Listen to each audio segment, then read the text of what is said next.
There's one subject in the Bible where most people simply pile up their set of texts and hold to them while ignoring another set of texts that says the direct opposite of what their passages say.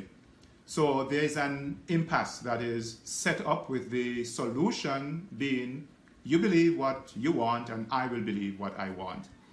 And this subject has to do with hell.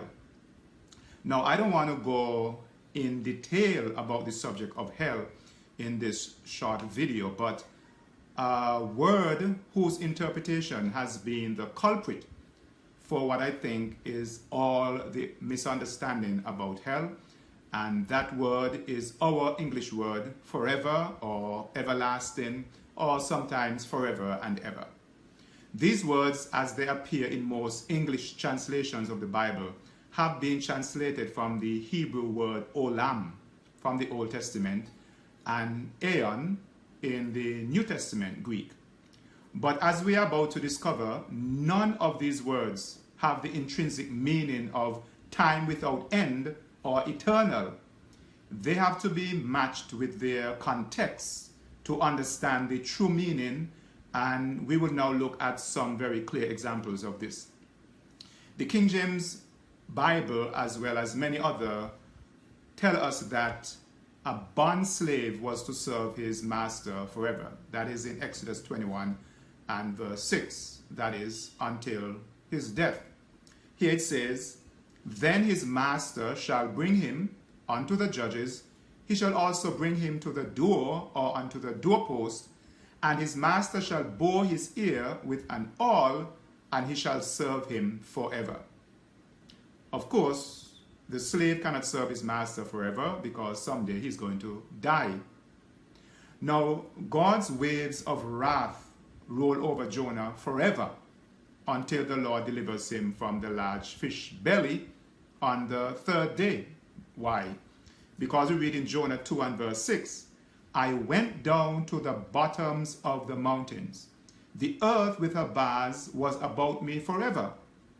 Yet hast thou bought up my life from corruption, O Lord my God." So Jonah says that he was in the belly of the fish forever when it was only 3 days. Also note what the Bible says about the fires of Sodom and Gomorrah in Jude 7. "Even as Sodom and Gomorrah and the cities about them in like manner, giving themselves over to fornication and going after strange flesh, are set forth for an example, suffering the vengeance of eternal fire." But of course, these cities are not burning today. And also what was said about Solomon's temple in 1 Kings 8 and verse 13. It reads, "I have surely built thee an house to dwell in, a settled place for thee to abide in forever." Forever? Well, until the temple was destroyed. Look also at what Hannah said about her highly anticipated firstborn son, Samuel, in 1 Samuel chapter 1 verses 22, and we're going to compare it with verse 28. "But Hannah went not up, for she said unto her husband, I will not go up until the child be weaned, and then I will bring him, that he may appear before the Lord, and there abide forever."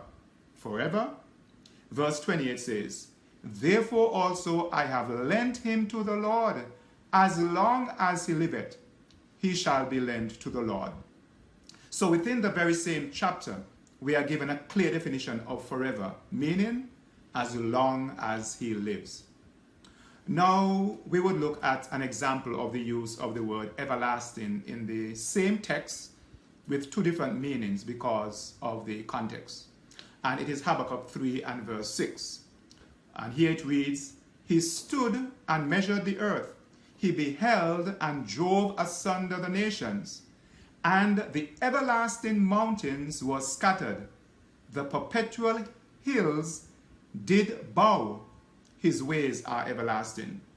So the mountains that were everlasting until they were shattered. But of course, God's ways are everlasting in that without end. So we have two different meanings of the same word translated everlasting in the same text.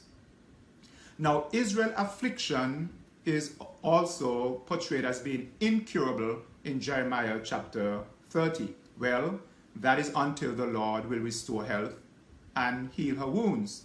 Because we read Jeremiah 30 and verse 12, "For thus saith the Lord, thy bruise is incurable, and thy wound is grievous." But verse 17 says, "For I will restore health unto thee, and I will heal thee of thy wounds, saith the Lord, because they called thee an outcast, saying, This is Zion, whom no man seeketh after."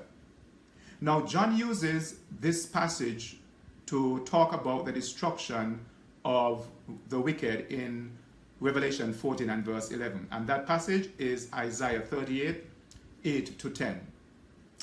It reads, "For it is the day of the Lord's vengeance, the year of recompense for the cause of Zion. Its streams shall be turned into pitch, and its dust into brimstone. Its land shall become burning pitch. It shall not be quenched night or day. Its smoke shall ascend forever. From generation to generation it shall lie waste. No one shall pass through it forever and ever." So we see therefore that when Revelation 14 and verse 11 talks about the smoke ascending forever, John the Revelator is actually quoting from Isaiah. We see the same idea of unquenchable fire as used by Jesus himself in Mark 9 verses 43 and 44. He says, "And if thy hand offend thee, cut it off. It is better for thee to enter into life maimed than having two hands to go into hell," or Gehenna, "into the fire that never shall be quenched, where their worm dieth not, and the fire is not quenched." Now here we find another word in the King James Version translation that is limiting, and that's the word that is translated for hell. The translators use one same English word for three different words in the original tongues, which are Tartarus, Gehenna, and Hades, or Sheol in the Hebrew. Gehenna in this case simply represents the valley of Hinnom, where they cast dead bodies and they were burnt. That's why it says the worms die not. So in essence, we can see that the Bible writers use the words we translate as everlasting in English as lasting as long as certain conditions remain true. So a slave will serve as long as he's alive. Fire would burn as long as there is something to burn. And the mountains will remain until the Lord decides to shatter them.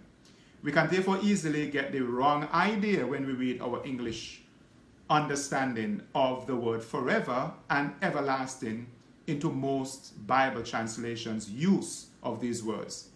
So it would be good practice to keep this in mind whenever you are reading the Bible, so that you don't inject an idea into the passage that the writer never intended.